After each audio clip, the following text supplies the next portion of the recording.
The bee veil hung from Victoria's hat like a bride's shroud. Only hers was meant to protect rather than beautify, though the late afternoon sun streaming through the mesh made her look ethereal as she approached the hives with steady hands.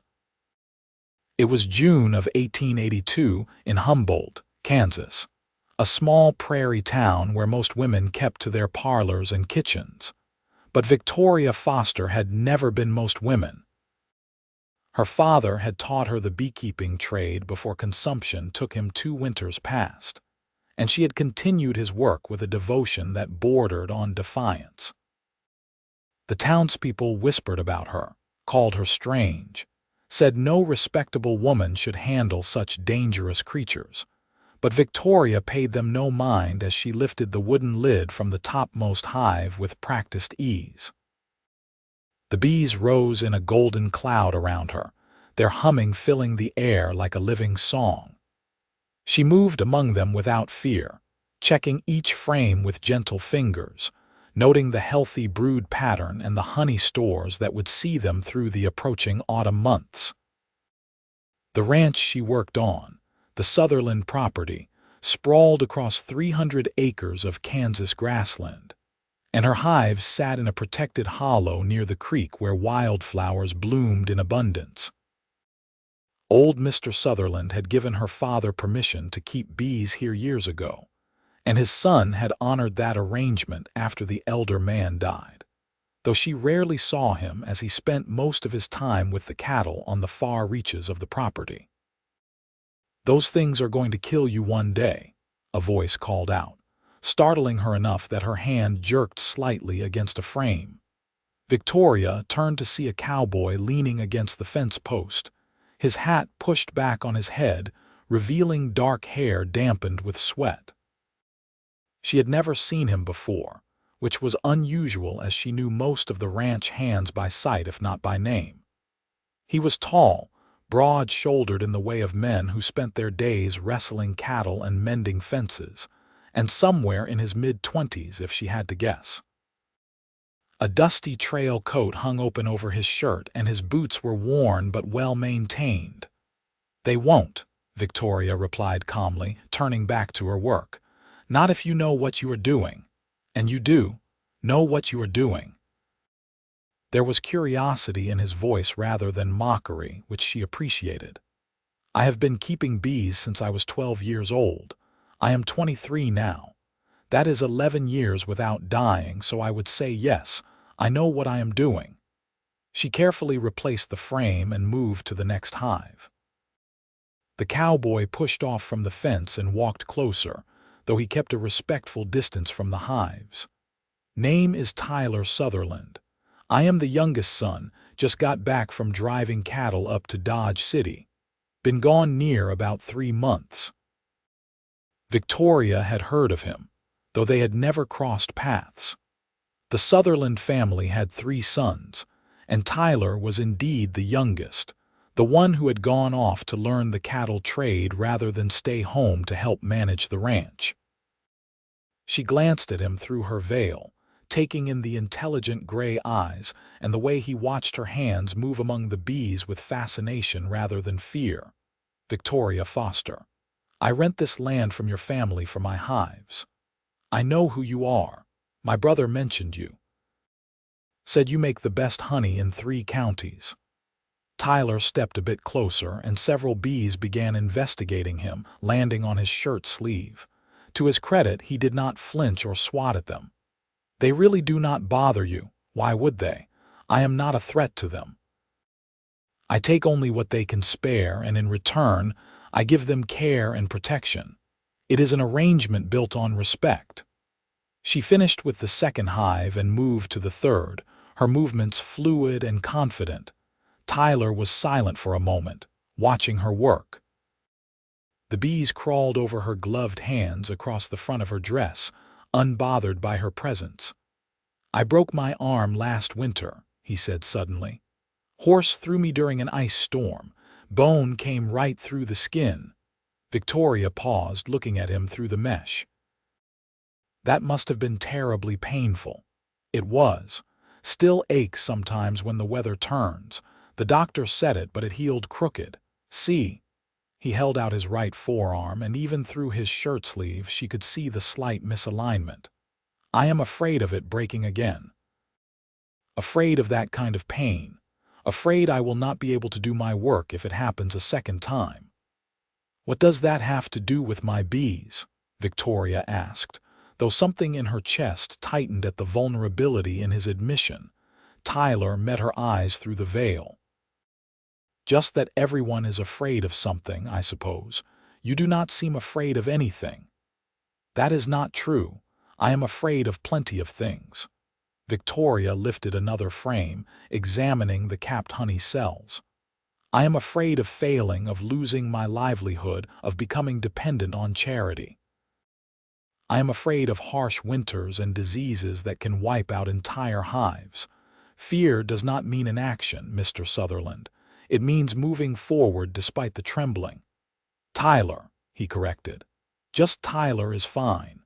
They fell into a companionable silence as Victoria finished her inspection. The sun was sinking lower now, painting the Kansas sky in shades of orange and pink that seemed to set the prairie grasses on fire. When she finally closed the last hive and stepped back, Tyler handed her a canteen without being asked. "Thank you," she said, pushing back her veil and taking a long drink. The water was cool and sweet, probably drawn from the well that morning. "I watched you for a while before I said anything," Tyler admitted, not quite meeting her eyes. "The way you move with them, it is like a dance. Like you are speaking a language the rest of us cannot hear." Victoria felt heat rise to her cheeks that had nothing to do with the summer evening. "My father used to say that beekeeping is an act of faith. You put your hands into the hive believing the bees will recognize you as a caretaker rather than an enemy. Most people are not willing to take that risk." "Tend to me with that same courage," Tyler said quietly, the words tumbling out as if he had not meant to say them aloud. "What?" Victoria's heart skipped strangely in her chest. He cleared his throat, looking embarrassed. "Nothing. Just thinking out loud. I should let you get back to town before dark. The road is not safe for traveling alone after nightfall." But Victoria found she did not want the conversation to end. "Do you work with the cattle full-time now?" "Yes. My brother handles the business side of the ranch, and I handle the livestock. We have about 400 head right now, hoping to expand next year." Tyler fell into step beside her as she gathered her tools and placed them in a wooden box. "What about you? Is beekeeping enough to support yourself?" "Barely. I sell honey at the general store and to some of the hotels in town. I also make candles and soap from the beeswax. In the winter, I take in sewing work." She did not mention how tight money could be, how there were weeks when she ate little more than bread and honey, saving every penny to buy sugar water for her bees if the flowers failed. "That is a lot of work for one person." "It is the work I love. That makes it bearable." Victoria picked up her box, but Tyler gently took it from her hands. "Let me carry this to your wagon at least." They walked together through the tall grass, their footsteps stirring up grasshoppers that leaped away in green arcs. Victoria's wagon was parked near the main road, her old mare grazing peacefully on the lush grass. As Tyler loaded the box into the back, he seemed to be working up the courage to say something. "Would you mind if I came by again? To watch you work with the bees?" he finally asked. "I find it interesting." Victoria studied him, trying to determine if he was mocking her, but his expression was earnest. "The bees do not perform on a schedule, Mr. Sutherland. Sometimes I am here for hours, sometimes only minutes." "Tyler," he reminded her again, "and I do not mind waiting. I have always been curious about them. My mother used to keep a small hive when I was a boy before she passed. I remember the smell of the honey, the way the wax felt between my fingers. Something in Victoria's heart softened at that. "Then yes, you may come by." I will be here day after tomorrow around midday to add some honey supers. The flow has been good this year." Tyler's face broke into a genuine smile that transformed his features from merely handsome to something that made Victoria's breath catch. "I will be here." She climbed onto the wagon seat and gathered the reins, trying to ignore the flutter in her stomach. As she drove away, she could feel his gaze following her until she rounded the bend in the road. The prairie stretched out endlessly on either side, a sea of grass rippling in the evening breeze, and for the first time in months, Victoria felt something other than the grinding weight of survival. She felt possibility. True to his word, Tyler was waiting by the hives 2 days later when Victoria arrived. He had brought 2 tin cups and a thermos of coffee, which he offered to share before she began her work. They sat on the grassy bank near the creek, watching the bees make their flights to and from the hive entrances. "How many bees are in each hive?" Tyler asked, sipping his coffee. "It varies by season.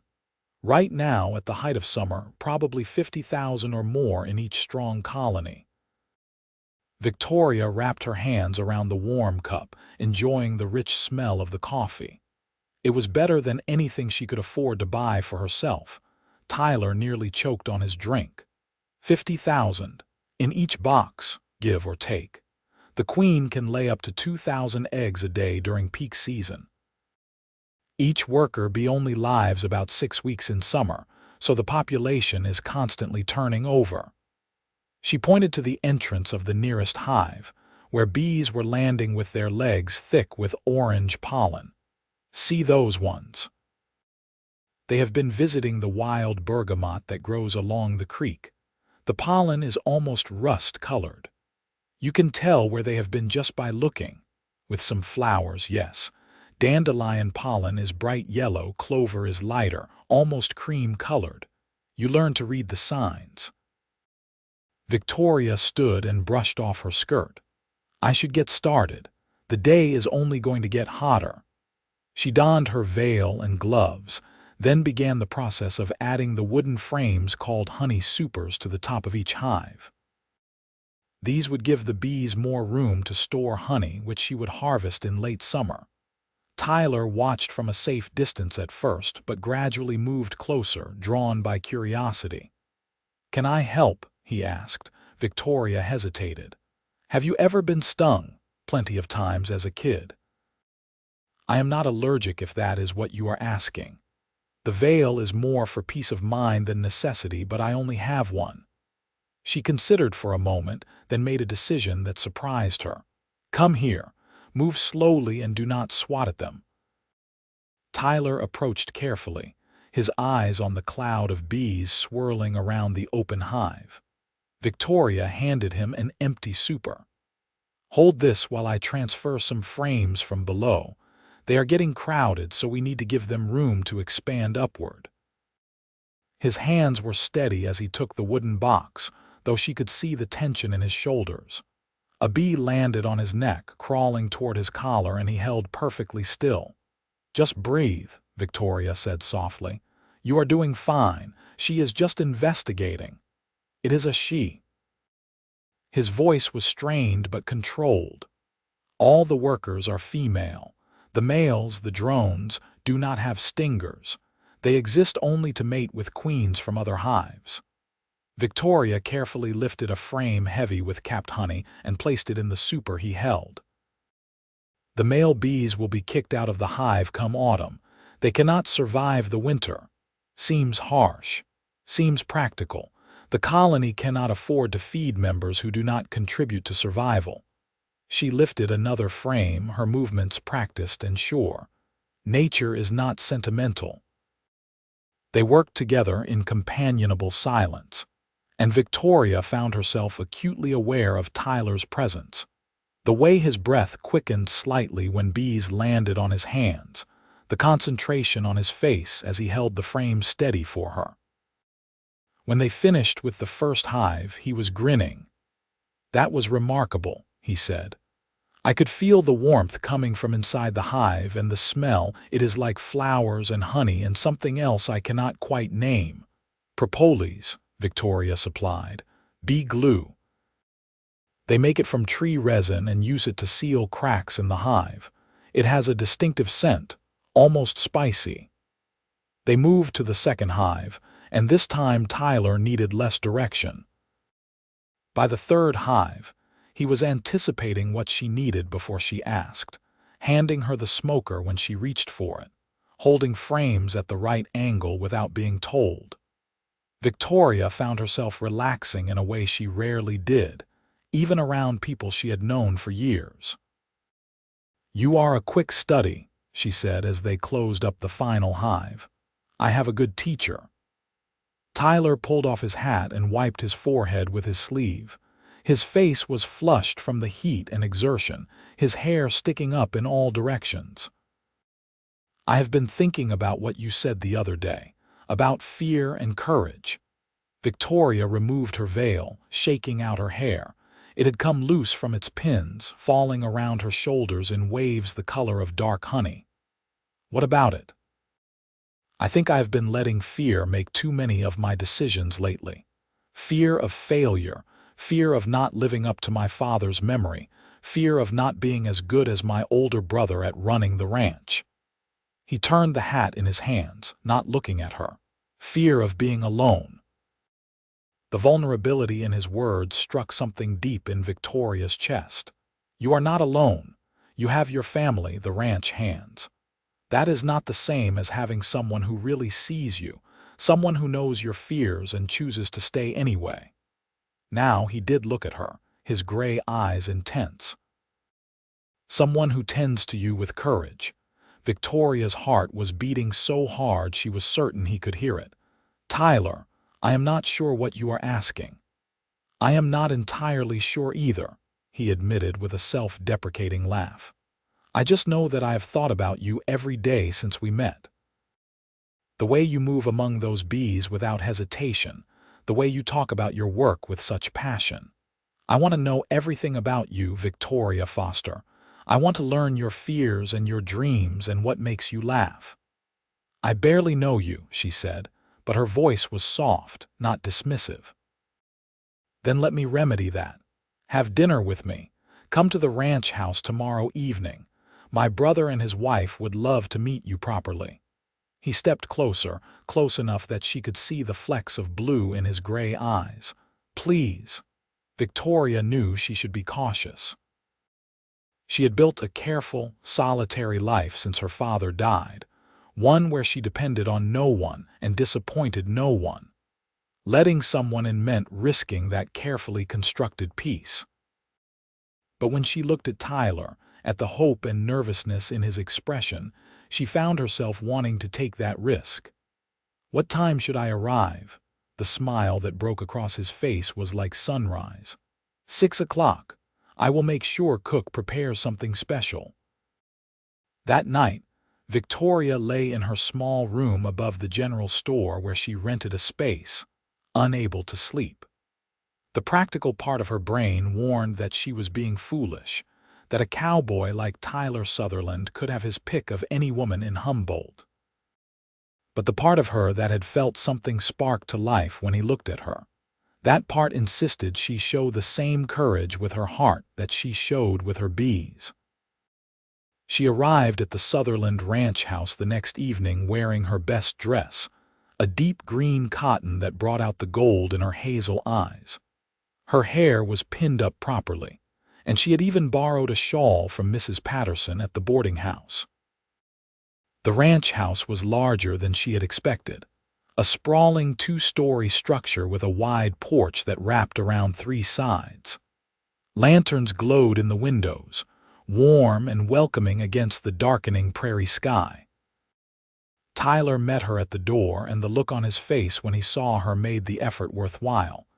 He was clean-shaven and wearing a pressed shirt, his hair neatly combed. "You look beautiful," he said simply. "Thank you. You clean up rather well yourself." She let him take her shawl and lead her into the dining room. His brother, Thomas Sutherland, was a few years older with the same dark hair but a more serious demeanor. His wife, Margaret, was a plump, cheerful woman who immediately put Victoria at ease with her warm greeting. The meal was indeed special. Roast beef with potatoes and carrots from the ranch garden, fresh bread with butter, and an apple pie for dessert. The conversation flowed easily, touching on everything from the challenges of ranching to Victoria's beekeeping to the recent summer storms that had damaged several barns in the county. "Tyler tells us you are quite fearless with those bees," Margaret said, passing Victoria another slice of pie. "I confess, I cannot imagine putting my hands anywhere near a hive. It is less about fearlessness and more about understanding," Victoria explained. "Bees are predictable once you learn their ways. They sting when they feel threatened or when they perceive danger to their hive. If you approach with calm confidence, they respond in kind. Sort of like breaking a wild horse," Thomas observed. "You have to show them you are not a threat while also establishing that you are in charge." "Similar, yes, though I would argue that with bees it is more of a partnership than a hierarchy." Victoria set down her fork. "I cannot truly control 50,000 individual creatures. I can only create conditions where we both benefit from the arrangement." Tyler had been mostly quiet during dinner, but now he spoke up. "Victoria was telling me about how the colony kicks out the male bees before winter. It made me think about how we cull the herd, keeping only the strongest cattle for breeding." "Practical but not particularly romantic," Margaret said with a laugh. "Really, Tyler, dinner conversation should be more pleasant than discussing bee executions and cattle breeding." But Victoria found she enjoyed the discussion. It was rare to have people take her work seriously, to treat it as the complex agricultural practice it was rather than a quaint hobby. After dinner, Tyler offered to show her the rest of the ranch, and they walked out into the evening air, the sky above them vast and star-studded. "Your family is very kind," Victoria said as they strolled toward the barn. "They liked you. Margaret told me while you were admiring her rose garden." Tyler's hand brushed against hers as they walked, a touch that could have been accidental but felt deliberate. "Thomas said I should not let you slip away." "Is that what you are trying to do? Keep me from slipping away?" Victoria's heart was racing again, that same flutter she had felt by the hives. Tyler stopped walking and turned to face her. In the moonlight, his features were all planes and shadows, but his eyes were warm. "Victoria, I know we have only just met, but I feel like I have been waiting to meet you for years. Does that sound ridiculous?" "A bit," she admitted, but she was smiling, but not entirely unwelcome. He reached out slowly, giving her time to step back if she wished, and tucked a loose strand of hair behind her ear. His fingers lingered against her cheek. "I meant what I said before. Tend to me with that same courage you show your bees. I am not asking for promises or commitments, just a chance. A chance to know you, to court you properly." Victoria had spent so long being strong, being independent, being fearless. But standing here with Tyler, feeling the warmth of his hand against her skin, she realized that maybe the bravest thing she could do was let someone in. "I would like that," she whispered. Tyler leaned down slowly, watching her face for any sign of hesitation. When his lips met hers, it was gentle, questioning, and Victoria found herself rising on her toes to meet him more fully. The kiss deepened, his arms coming around her waist, and she felt something in her chest unfurl like a flower opening to the sun. When they finally pulled apart, both slightly breathless, Tyler rested his forehead against hers. "I am going to court you properly, Victoria Foster. I am going to do this right." And he did. Over the following weeks, Tyler appeared at the hives regularly, helping with her work and learning everything she would teach him. He brought her coffee in the mornings and sometimes lunch, which they would eat sitting by the creek while the bees hummed around them. He asked questions about her childhood, her dreams, her fears. He told her about growing up on the ranch, about the weight of family expectations, about the loneliness he had felt even surrounded by people. They attended the town dance together, and Victoria endured the stares and whispers of the other townspeople who found their pairing curious. Tyler never seemed to notice or care, keeping his attention focused entirely on her, making her laugh with stories about ornery cattle and his failed attempts to learn fancy roping tricks. He introduced her to everyone as Victoria, the finest beekeeper in Kansas, with such pride in his voice that she felt 10 feet tall. One sweltering afternoon in late July, Victoria was checking her hives when she noticed something wrong. One colony was abnormally quiet, the entrance littered with dead bees. Her stomach dropped as she opened the hive and found the telltale signs of foul brood disease, a devastating bacterial infection that could spread to her other colonies if not dealt with immediately. Tyler found her an hour later, sitting on the ground near the contaminated hive with tears streaming down her face. It was the first time he had seen her cry, and he was beside her in an instant, pulling her into his arms. "What happened? Are you hurt? Did they sting you?" "The hive is diseased," she managed to say through her tears. "I have to burn it. Everything, the bees, the frames, the honey, it is all contaminated, and I have to watch the other hives constantly now to make sure it has not spread." Tyler held her tighter. "Tell me what to do. Tell me how to help. There is nothing anyone can do. It is my fault. I should have caught it sooner, should have been more vigilant." The weight of failure crashed over her. That hive represented months of work, money she desperately needed, and the loss of thousands of lives she had been entrusted to protect. "This is not your fault," Tyler said firmly. "Livestock get sick, crops fail, diseases happen. You told me yourself that beekeeping requires faith. Sometimes that faith is tested." She pulled back enough to look at him, her vision blurred with tears. "I cannot afford to lose an entire hive. I needed that honey to pay my rent through winter." Tyler was quiet for a moment, then said carefully, "Let me help. I can loan you money." "No." Victoria pulled away, standing up and wiping her face. "I will not be a charity case. I will not be dependent. It would not be charity. It would be a loan, or better yet, a business investment.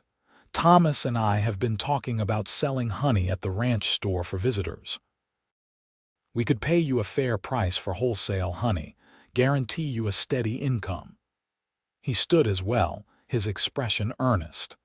"Let me help, Victoria, not because you are weak or dependent, but because people who care about each other help one another." She wanted to refuse, wanted to maintain her fierce independence, but the practical part of her brain knew he was right. "A business arrangement," she said slowly, "with a proper contract." "With a proper contract," he agreed. "Now, what do we need to do about that hive?" Together, they burned the contaminated colony at dusk, the flames consuming the wooden box and its tragic contents. Victoria stood watching, silent tears still tracking down her cheeks, while Tyler kept a steadying hand on her shoulder. When it was done, she turned into his embrace and let herself be held, let herself accept comfort, let herself be vulnerable in a way she had not allowed since her father died. "Thank you," she whispered against his chest. "You do not have to thank me. This is what people do when they love each other." The words were out before he seemed to realize what he had said, and she felt him tense. "I mean when they care about each other, when they are courting. I did not mean to presume." Victoria pulled back to look at him, seeing the panic in his eyes at the premature declaration. But she found that the words did not frighten her. Instead, they settled into her heart like a bee returning to its hive, finding its rightful place. "I love you too," she said simply. Tyler's expression transformed from panic to wonder. "You do?" "I do. I think I started falling for you the moment you did not flinch when those bees landed on you. Anyone can claim to be brave, but you showed it." She reached up to touch his face. "You have tended to me with courage, Tyler Sutherland. You have seen me at my strongest and now at my weakest, and you have not run away." He kissed her then, deep and thorough, and when they finally broke apart, both of them were smiling. The burned hive smoldered nearby, a reminder of loss, but Victoria found that grief was easier to bear when shared. Over the next few weeks, they drew up a proper business contract, negotiated with Thomas and Margaret, and established a wholesale relationship between Victoria's apiary and the Sutherland ranch. The steady income it provided eased the constant financial pressure Victoria lived under, and her remaining hives stayed healthy and productive. She was able to replace the lost colony by capturing a wild swarm in August, which she took as a good sign. Tyler continued to help with the hives regularly, and Victoria found herself teaching him not just the practical aspects of beekeeping but the subtle art of it, the intuition that came from years of observation. He proved an apt student, developing his own relationship with the bees, learning to move among them with something approaching her confidence. One evening in September, as they sat by the creek watching the sun set over the prairie, Tyler took her hand. "Victoria, I need to ask you something important." Her heart began to race. "All right. I have been thinking about the future, about what I want my life to look like." He turned to face her fully, his expression serious. "I want it to look like this. You and me, working together, building something meaningful. I want to wake up next to you every morning and fall asleep beside you every night. I want to expand your apiary, help you build it into something even bigger than it is now. I want to have children someday and teach them about bees and cattle and the value of honest work." He reached into his pocket and pulled out a small box. "I know women are supposed to want fancy proposals with flowers and speeches, but you are not like other women. You are better. You are braver and smarter and more capable than anyone I have ever met. So I am just going to ask plainly. Victoria Foster, will you marry me?" He opened the box to reveal a simple gold band with a small diamond, modest but genuine. Victoria looked at the ring, then at Tyler's face, seeing the hope and fear mixed together there. "Yes," she said, her voice steady and sure. "Yes, I will marry you." The relief that flooded Tyler's face was immediately replaced by pure joy. He slipped the ring onto her finger, and it fit perfectly, which he later admitted he had achieved by bribing Mrs. Patterson to let him borrow one of Victoria's other rings to size it correctly. They kissed as the last light faded from the sky, and Victoria felt a happiness so complete it almost frightened her. They were married 6 weeks later in the small church in Humboldt. Victoria wore a dress of cream-colored silk that Margaret had helped her sew, with lace at the collar and cuffs. Instead of a traditional bouquet, she carried a small spray of wildflowers and herbs that the bees favored, lavender and mint and wild bergamot tied with a ribbon. Tyler wore his best suit, his hair neatly trimmed, looking more nervous than she had ever seen him. The ceremony was simple, attended by Thomas and Margaret, the ranch hands, several of Victoria's customers from town, and Mrs. Patterson, who cried through the entire service. When the preacher pronounced them husband and wife and Tyler kissed her, the small congregation erupted in applause. As they walked back down the aisle together, Victoria caught sight of her reflection in one of the church windows and barely recognized the radiant woman she saw there. The reception was held at the ranch house, with tables set up in the yard and lanterns strung between the trees. There was music and dancing, food and laughter, and Victoria found herself swept into conversation after conversation with people offering congratulations and well wishes. But throughout it all, she remained aware of Tyler's presence, his hand finding hers between dances, his smile catching her eye across the yard. When the evening finally wound down and the guests began to depart, Tyler led her to the small house that Thomas had helped him build over the past month. It stood on the edge of the ranch property, near where Victoria's hives were located, a simple two-room structure with a porch facing the creek. It was not large or fancy, but Tyler had built it with his own hands, and that meant more to Victoria than any mansion could. "Welcome home, Mrs. Sutherland," he said, lifting her over the threshold. Victoria looked around the interior, taking in the simple furniture, the pot-bellied stove, the bed covered in a quilt that Margaret had gifted them. On the table sat a jar of honey from Victoria's hives with a card that read, "To the sweetest beginning." "It is perfect," she said, meaning it completely. That night, they came together as husband and wife, the initial nervousness giving way to tenderness and then passion. Tyler was gentle and patient, taking his time, and Victoria found that the trust she had built with him over the past months made the intimacy feel natural rather than frightening. Afterward, they lay tangled together in the darkness, listening to the distant sounds of the prairie night. "Tell me something I do not know about you," Tyler murmured, his fingers tracing patterns on her shoulder. Victoria thought for a moment. "Sometimes when I am working the hives, I talk to the bees. I tell them about my day, my worries, my hopes. It probably sounds ridiculous." "It does not sound ridiculous at all. I talk to the cattle sometimes. They are better listeners than most people." He pressed a kiss to her temple. "What do you tell the bees about me?" "I tell them that you are kind and brave and that you see me as I truly am rather than who you wish I would be. I tell them that I am lucky." She shifted to look at him in the moonlight filtering through the window.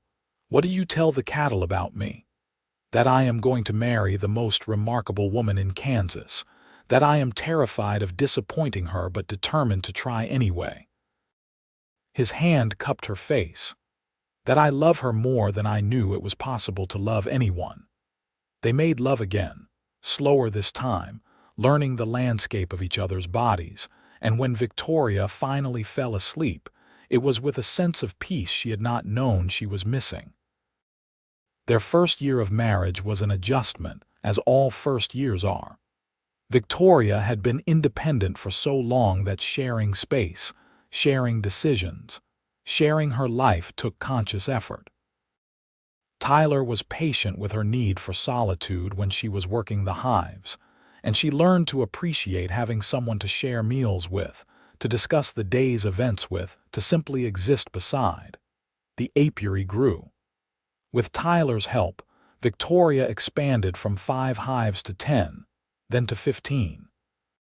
The contract with the ranch store brought steady income, and she was able to hire a young man from town to help with the heavy lifting during harvest season. Tyler proved to have a natural talent for the marketing side of the business, convincing several hotels in the county to serve their honey exclusively, and even arranging for shipments to Kansas City. In the spring of 1884, Victoria realized she was pregnant. She told Tyler one evening as they sat on the porch watching a thunderstorm roll across the prairie, the air heavy with the smell of rain and growing things. "I am going to have a baby," she said, her hand resting on her still flat stomach. Tyler had been whittling a piece of wood, but the knife stilled in his hands. He looked at her with an expression of such profound emotion that Victoria felt tears spring to her eyes. "Truly, truly. I am about 3 months along, I think. The baby should come in October." He set down the knife and pulled her into his lap, holding her carefully as if she had suddenly become fragile. "We are going to be parents. We are going to have a child." His voice was thick with emotion. "Are you happy? Are you scared? Both, Victoria admitted. I am terrified. What if I am not a good mother? What if something goes wrong? Then we will face it together, Tyler said firmly. The same way we face everything else. You tend to your bees fearlessly, Victoria. You will tend to our child the same way, with knowledge and care and instinct. And I will be right beside you the entire time. His confidence bolstered her own, and over the following months, as her body changed and grew, Victoria found herself surprised by how much she enjoyed the experience. She continued working the hives through her 6th month, only stopping when she could no longer comfortably lift the heavy supers. Tyler took over more of the physical labor, following her instructions with an attentiveness that made her love him even more. Their son was born on a crisp October morning in 1884, delivered with the help of the local midwife while Tyler paced nervously outside. When the midwife finally emerged to tell him he had a healthy baby boy, he burst into the room to find Victoria exhausted but smiling, cradling a red-faced infant against her chest. "Meet Thomas Victor Sutherland," she said softly. "Though I think we should call him Victor to avoid confusion with your brother." Tyler sat carefully on the edge of the bed, touching the baby's tiny hand with one finger. "Victor, I like that. He is perfect, Victoria. You are perfect. I love you so much." The early weeks of parenthood were exhausting and overwhelming, but they navigated them together.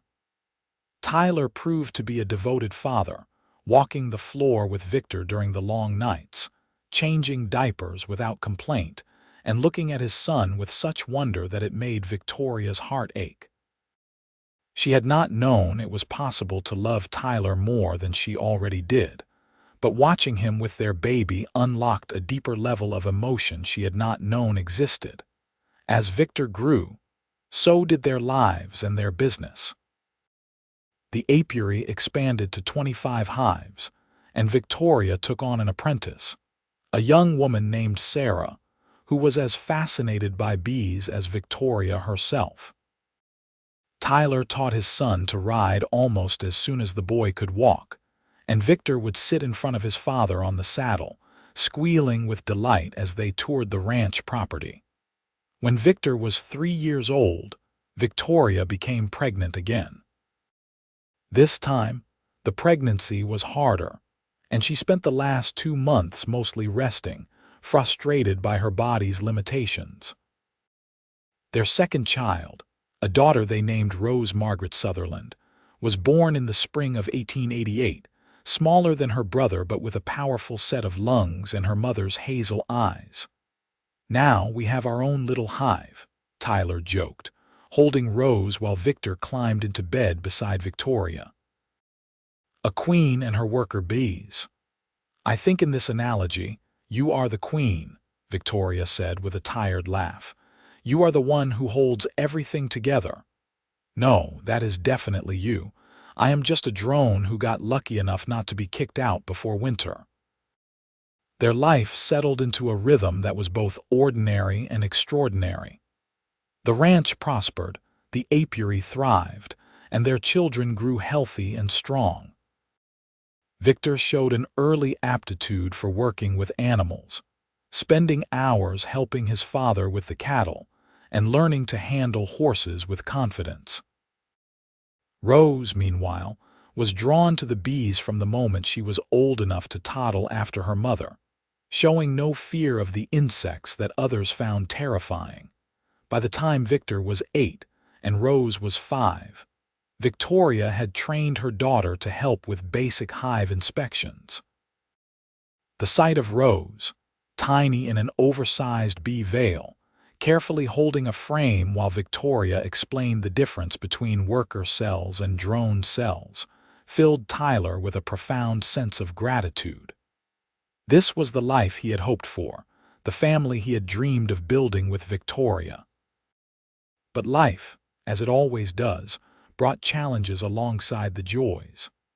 In the summer of 1891, a severe drought struck Kansas, withering the wildflowers and reducing the honey flow to a trickle.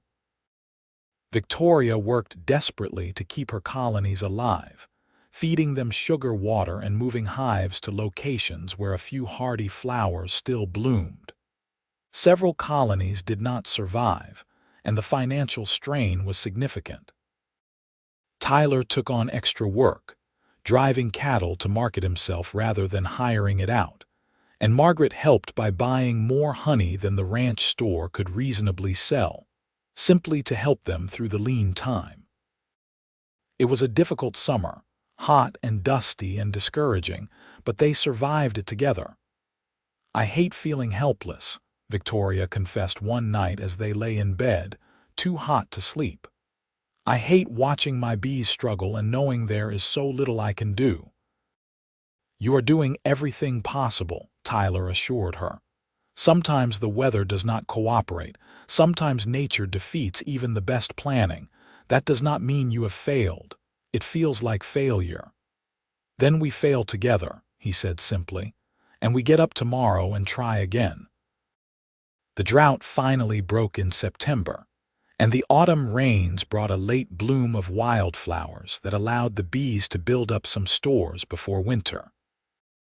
Victoria lost nearly a third of her hives, but she rebuilt slowly over the following year, and by the summer of 1892, the apiary was nearly back to its pre-drought size.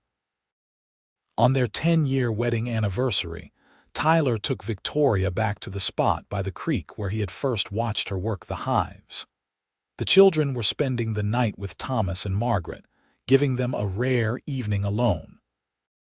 Tyler had packed a picnic supper, and they sat on a blanket watching the bees make their final flights of the day as the sun sank toward the horizon.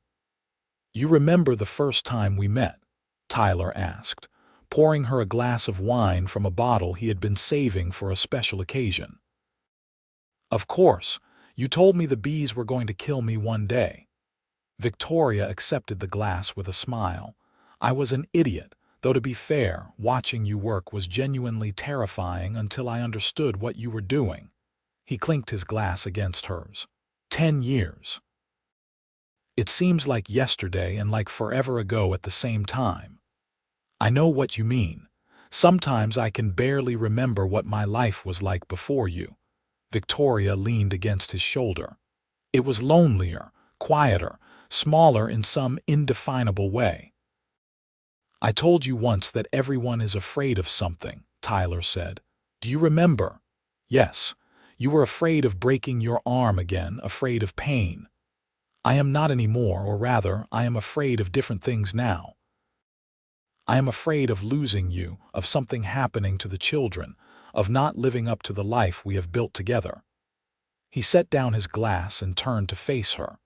"But I am not afraid of being alone anymore, not afraid of being unseen. You gave me that, Victoria. You saw me exactly as I am and loved me anyway." Victoria felt tears prickling at her eyes. "You told me to tend to you with courage. I was not sure what you meant at the time. Did you figure it out?" "Yes. You meant that loving someone requires the same fearless commitment as working with bees. You have to put your hands into the unknown, trusting that you will be met with gentleness rather than harm. You have to have faith." She took his face in her hands. "You have tended to me with that same courage, Tyler.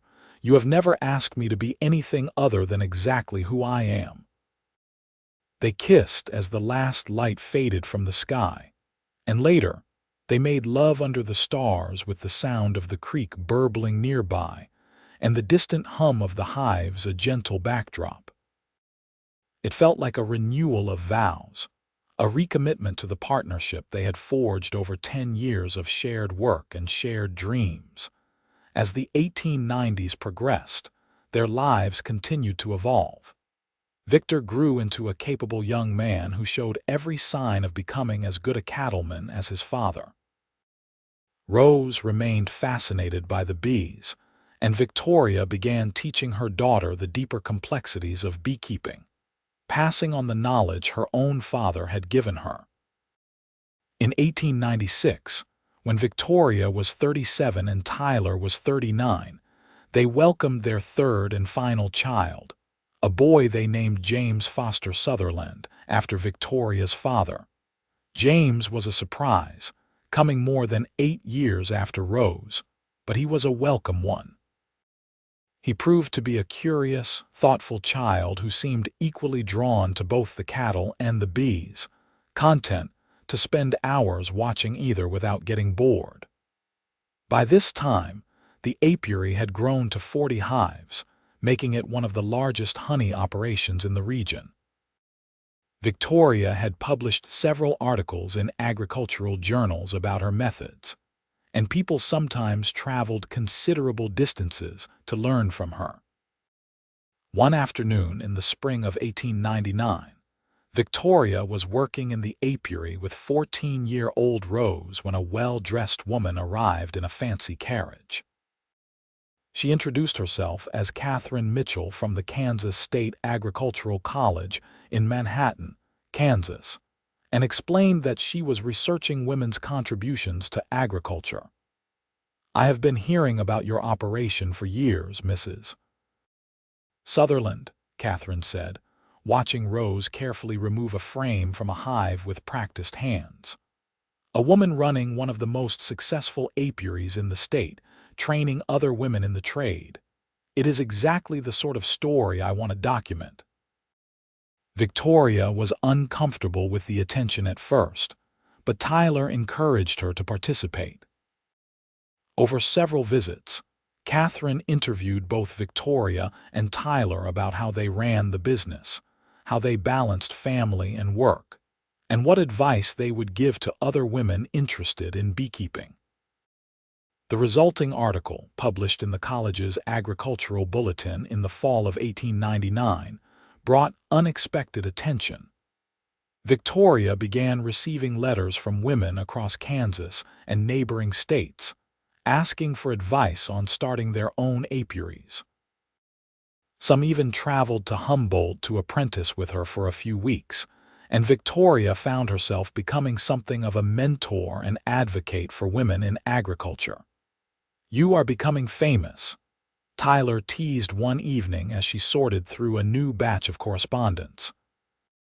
"Notorious is more like it.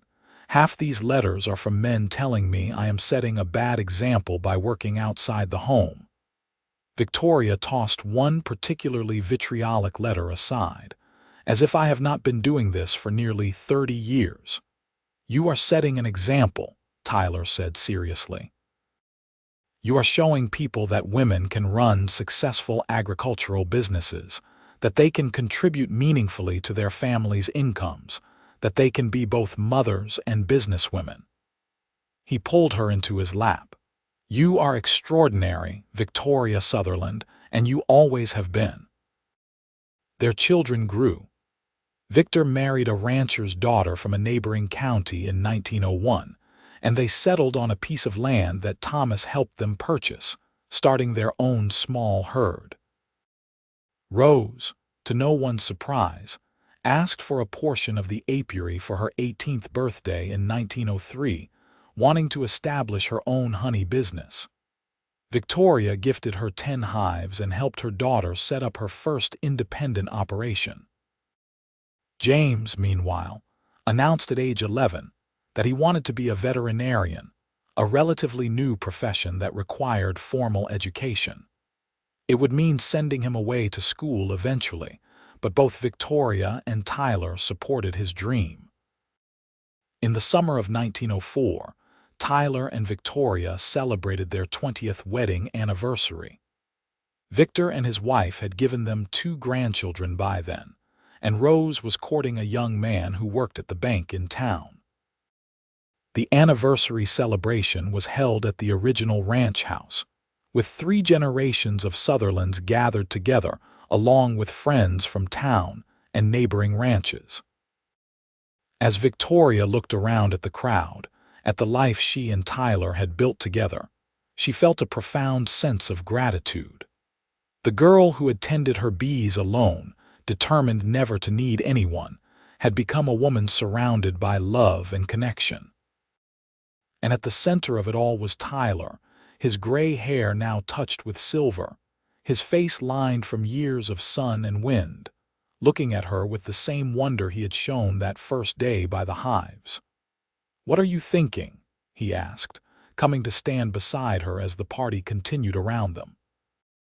"That I am very lucky, that I made the right choice when I said yes to you."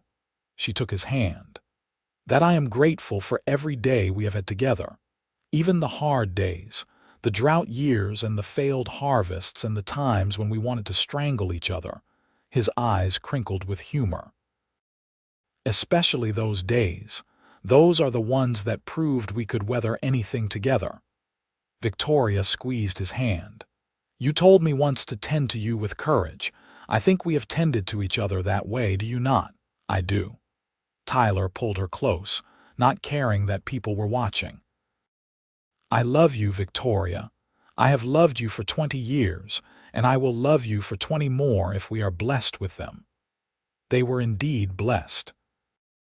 Tyler and Victoria continued working their ranch and apiary into their 60s, eventually turning over more responsibilities to their children, but never fully retiring. Victoria was still doing hive inspections well into her 70s, moving slower but with the same careful attention she had always shown. Tyler remained involved with the cattle operation, though he left the hard physical labor to younger men. In 1919, on a warm June evening much like the one when they first met, Victoria and Tyler sat on the porch of their small house watching the sunset. They were in their early 60s now, grandparents many times over, with Victor managing the main ranch, Rose running an apiary of 30 hives, and James working as a veterinarian in Topeka. The original apiary still stood near the creek, maintained now by Rose and her husband, but Victoria and Tyler kept a few hives for themselves, unable to fully give up the work that had brought them together. "You ever regret it?" Victoria asked suddenly. "Choosing me, I mean." "You could have married someone easier, someone who wanted a traditional life." Tyler looked at her in genuine surprise. "Where is this coming from?" "I have just been thinking. We are getting older, and I suppose I am feeling reflective." She took his hand, their fingers intertwining with the ease of decades of practice. "You took a chance on a strange woman who kept bees and did not care what people thought of her." "That is exactly why I chose you," Tyler said. "You were fearless and independent and unlike anyone I had ever met." "You still are. Marrying you was the best decision I ever made, Victoria. I have never regretted it, not for a single moment. Even when I was stubborn and refused your help, especially then. Your strength is what I love most about you." He lifted her hand to his lips. "Well, that and about 1,000 other things." They sat in comfortable silence as the sky turned from orange to purple to deep blue. Fireflies began to appear in the grass, winking like fallen stars. From the hives near the creek, Victoria could hear the faint hum of the bees settling for the night, a sound that had been the backdrop of her entire adult life. "Tell me something I do not know about you," Tyler said, echoing the question he had asked on their wedding night all those years ago. Victoria thought for a moment. "I was terrified the day you first asked to court me. I wanted to say yes so badly, but I was afraid of losing myself, of becoming dependent, of being hurt. But you said yes anyway." "But I said yes anyway," she confirmed. "Because sometimes courage is not the absence of fear, but the willingness to reach for something despite the fear. You taught me that. I taught you. You were the one working with thousands of stinging insects without batting an eye. That was different. That was just knowledge and practice. But loving someone, letting them in, that required real courage." She turned to look at him in the gathering darkness. "You told me once to tend to you with that same courage I showed my bees. I tried to do that, Tyler. I really tried." "You succeeded," he said softly. You tended to me, to our children, to our life together with more courage and care than I ever could have hoped for. You built something beautiful, Victoria, not just the apiary but our family, our partnership. You built a life worth living. We built it, she corrected. Together.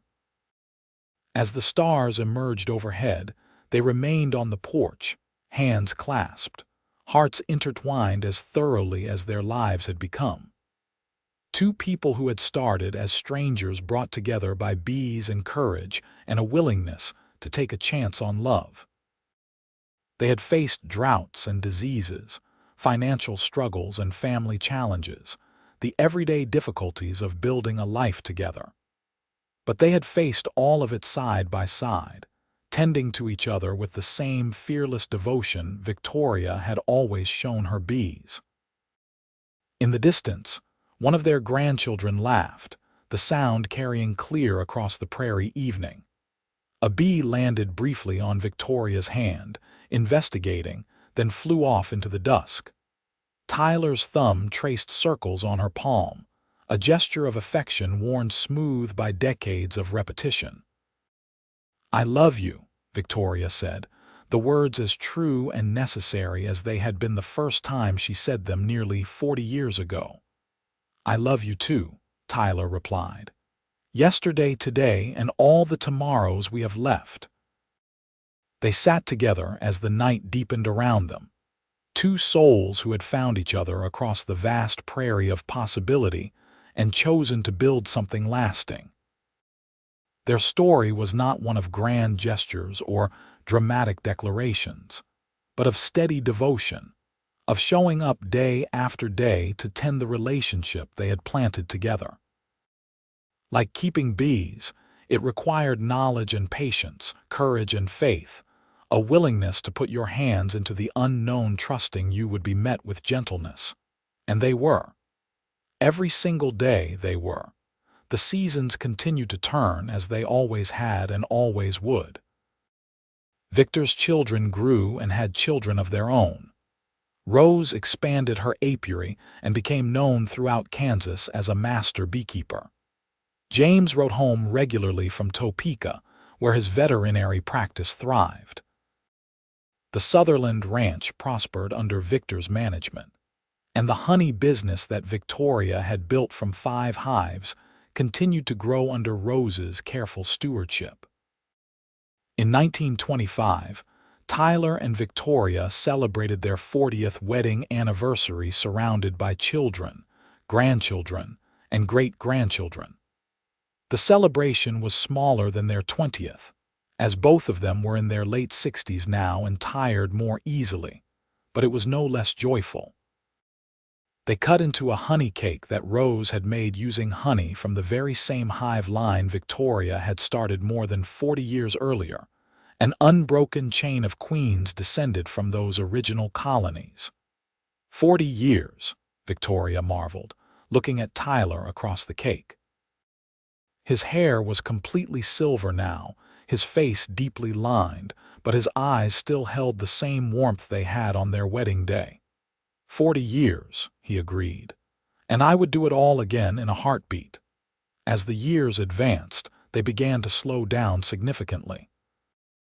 Victoria could no longer do the heavy work of beekeeping, though she still visited Rose's apiary regularly to offer advice and simply to be near the bees that had been such a constant in her life. Tyler's joints ached from decades of ranch work, and he spent more time sitting on the porch than riding the range. But they remained devoted to each other, finding contentment in the simple rhythms of long married life. On a spring morning in 1930, Victoria woke to find Tyler breathing shallowly beside her, his face pale. She immediately called for James, who had moved back to Humboldt to be closer to his aging parents. The doctor was summoned, and the diagnosis was what they had feared. Tyler's heart was failing. There was little that could be done. Tyler lasted another 3 weeks, and Victoria rarely left his side. Their children rotated through, keeping vigil, but she was the constant presence, holding his hand, telling him stories of their life together, reminding him of all the good they had built.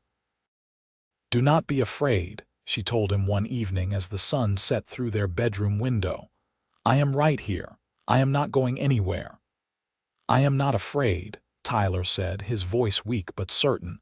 "How could I be? I have had 45 years with you, Victoria. I have lived a life more beautiful than I ever dreamed possible. I am grateful for every moment." "I love you," she whispered. "I have loved you from the moment you asked me to tend to you with courage. I will love you until my last breath and beyond." "I know," he said, squeezing her hand with what little strength he had left. "And I have felt that love every single day. You made me brave, Victoria. You made me better." Tyler Sutherland died peacefully that night with Victoria's hand in his, surrounded by his family. He was 73 years old, having lived a full life as a rancher, husband, father, grandfather, and great-grandfather. Victoria was devastated by the loss, the first time in 45 years she had been truly alone. But she was not really alone. She was surrounded by the family they had created together, by the legacy of their partnership that lived on in their children and their children's children. Victoria lived another 8 years after Tyler's death, remaining in the small house they had built together near the creek. She was cared for by her children, particularly Rose, who moved into the house to be with her mother in those final years. Victoria still visited the bees when her health permitted, finding comfort in their familiar hum, in the cycle of the seasons playing out in the hives. She spoke often of Tyler, keeping his memory alive through stories and reminiscences. She would sit on the porch in the evenings, looking out at the prairie they had both loved, and talk to him as if he were still there beside her. In many ways he was. Their life together had been so intertwined that even death could not fully separate them. Victoria Foster Sutherland died peacefully in her sleep in the spring of 1938 at the age of 79.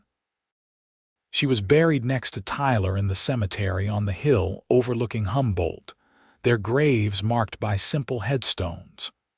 Rose placed a jar of honey between them, a symbol of the work that had brought them together and the sweetness of the life they had built. The apiary continued, passed down through generations of the family. Rose's daughter took it over when Rose herself grew too old, and then Rose's granddaughter after that. Each generation of beekeepers in the Sutherland family learned the story of Victoria and Tyler, of how courage and bees and a willingness to love despite fear had created something lasting and beautiful. The small house near the creek remained standing, maintained by the family as a reminder of where it all began. Victor's great-grandson eventually restored it, turning it into a museum of sorts, filled with Victoria's beekeeping equipment and Tyler's ranching tools, photographs of the family through the decades, and the original business contract they had drawn up that difficult summer when disease struck the hives. On the wall hung a framed copy of the article Catherine Mitchell had written in 1899, the one that had first brought attention to Victoria's work. And beside it, in Victoria's own hand, was a letter she had written late in life, meant to be shared with future generations. "Love requires courage," she wrote. "The same courage it takes to put your hands into a hive full of bees, trusting that gentleness will be met with gentleness. Tyler asked me once to tend to him with that same courage I showed my bees, and I spent 45 years trying to honor that request. We built a life together based on mutual respect, shared work, and the daily choice to show up for each other. It was not always easy, but it was always worth it. To my children, grandchildren, and those who come after, have the courage to love fearlessly, to build partnerships based on equality and respect, to tend to each other with the same devotion you would give to any precious thing in your care. That is the legacy I hope to leave behind." And it was a legacy that endured. The Sutherland family continued to thrive in Humboldt, Kansas, their roots sunk deep into the prairie soil. They raised cattle and kept bees, honoring both traditions that Tyler and Victoria had established. They told and retold the story of their great-great-grandparents, of the fearless beekeeper and the cowboy who had the courage to love her exactly as she was. The hives near the creek still hummed with life, generation after generation of bees going about their ancient work of gathering nectar and making honey.